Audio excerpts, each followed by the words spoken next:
Skema investasi bodong bisa menipu siapa saja yang lengah.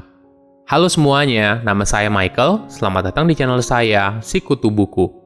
Kali ini saya akan bahas kisah dari Charles Ponzi, seorang penipu ulung yang namanya menjadi referensi dari skema investasi bodong. Sebelum kita mulai, buat kalian yang mau support channel ini agar terus berkarya, caranya gampang banget. Kalian cukup klik subscribe dan nyalakan loncengnya. Dukungan kalian membantu banget supaya kita bisa rutin posting dan bersama-sama belajar di channel ini. Beberapa waktu lalu, kita seringkali dikejutkan dengan berbagai pemberitaan soal investasi bodong, mulai dari VTube, TikTok Cash, dan sebagainya. Nah, saya mau membahas kenapa skema investasi bodong itu seringkali disebut sebagai skema Ponzi dan bagaimana sejarahnya. Sejak penangkapannya pada tahun 1920, nama Charles Ponzi terkenal luas hingga saat ini, yang erat kaitannya dengan skema investasi bodong. Walaupun dia bukan yang pertama kali menciptakan skema investasi bodong, namun Ponzi merupakan orang yang bertanggung jawab membuat skema investasi ini menjadi populer. Pada bulan Agustus 1919, Charles Ponzi di Boston menerima sebuah International Postal Reply Coupon dari seorang kenalannya di Italia. Jadi, kupon ini dibuat untuk menangani transaksi internasional kecil. Penerima kupon tersebut dapat menukarnya di kantor pos setempat dengan sebuah perangko. Ponzi memperhatikan bahwa kupon yang dia terima dari Italia telah dibeli di Spanyol dan harga di Spanyol itu sangat rendah. Faktanya, biaya kupon dari International Postal Reply Coupon di Spanyol hanya 1/6 dari nilai perangko yang dapat diperdagangkan di Amerika Serikat. Ponzi melihat hal ini sebagai peluang yang besar dan dia membayangkan skema untuk menghasilkan uang besar-besaran di mana dana dolar akan dikonversi menjadi mata uang Spanyol yang digunakan untuk membeli International Postal Reply Coupon, lalu akan dikirim ke Amerika Serikat untuk ditebus dalam perangko yang kemudian dapat dijual kembali dalam bentuk dolar. Bagi Ponzi, ini adalah cara untuk mendapatkan keuntungan secara cepat dan tidak terbatas. Namun tentu saja, skema ini tidak pasti 100% berhasil. Jika ada yang mulai mengeksploitasi perbedaan harga kupon di berbagai negara, pastinya sistem tersebut langsung diperbaiki dan peluang keuntungannya akan hilang. Tanpa berlama-lama, Ponzi lalu mendirikan perusahaan untuk meraup peluang keuntungan sebesar-besarnya dalam International Postal Reply Coupon. Dia lalu menawarkan keuntungan 40% kepada investor dalam waktu 90 hari. Saat itu tingkat bunga yang berlaku adalah 5% per tahun. Jadi, ini merupakan penawaran yang sangat menarik. Investasi dalam skema Ponzi dimulai dalam jumlah kecil pada Januari 1920. Ponzi kemudian menaikkan tingkat imbal balik yang dijanjikan menjadi 100% untuk 90 hari dan 50% untuk 45 hari. Skema investasi ini langsung meledak. Semua orang berebut untuk memasukkan uangnya ke dalam perusahaan Ponzi. Dia lalu mendepositokan semua uangnya ke dalam sebuah bank tabungan bersama atau dikenal dengan nama Mutual Saving Banks. Jadi, karena dana yang dimiliki Ponzi sangat besar, maka dia yang menjadi presiden dari bank tersebut. Dia pun sibuk mengelola uangnya, membeli properti, dan menikmati hidup mewah. Saking sibuknya, dia tidak peduli lagi dengan International Postal Reply Coupon dan keuntungannya hanya berasal dari bunga deposito bank sebesar 5% saja. Pada Juli 1920, Boston Post menerbitkan sebuah artikel yang menunjukkan bahwa skema investasi yang dijalankan Ponzi tidak memungkinkan secara finansial. International Postal Reply Coupon yang terjual tidak mencukupi untuk membayar semua pengembalian yang dijanjikan oleh Ponzi. Melihat artikel tersebut, beberapa investor mulai khawatir dan datang ke Ponzi untuk mengambil uang mereka. Mereka lalu dibayar dengan cek yang ditulis di bank yang dikendalikan oleh Ponzi. Namun Ponzi meyakinkan banyak investor lainnya bahwa artikel Boston Post itu tidak relevan, karena dia memiliki skema rahasia lain untuk menghasilkan uang yang lebih baik daripada skema International Postal Reply Coupon.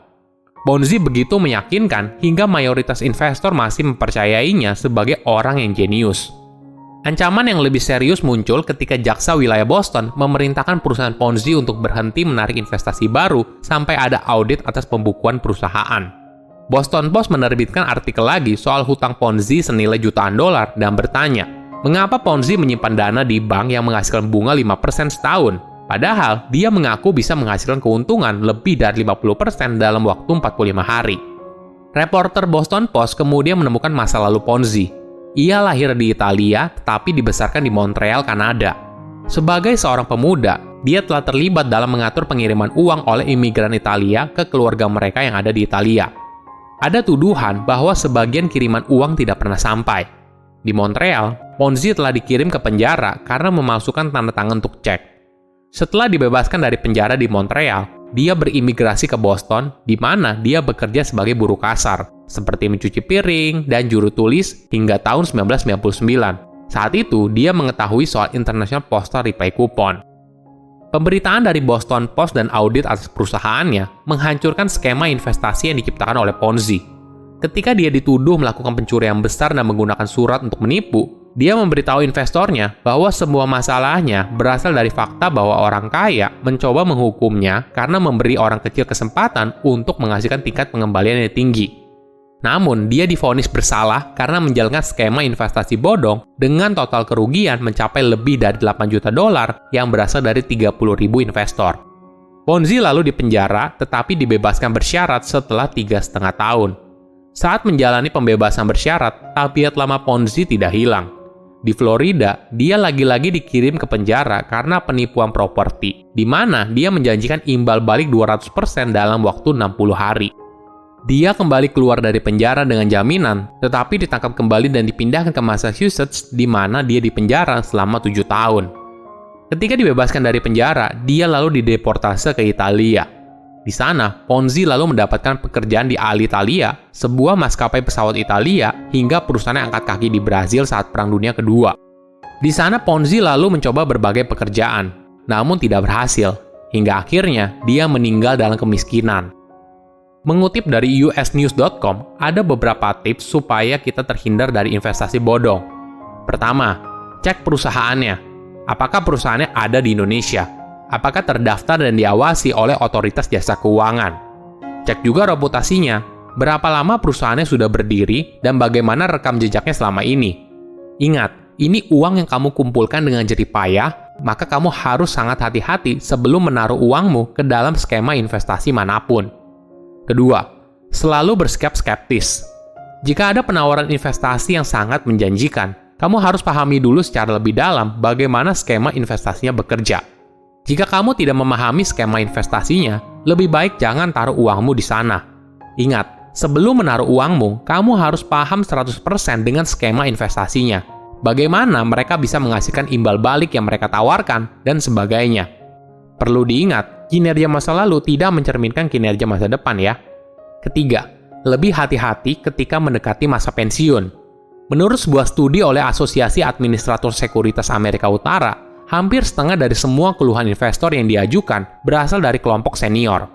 Menurut asosiasi tersebut, operator palsu terkadang menipu investor yang lebih tua melalui seminar makan siang gratis yang diikuti oleh panggilan dari tim penjual mereka beberapa hari kemudian.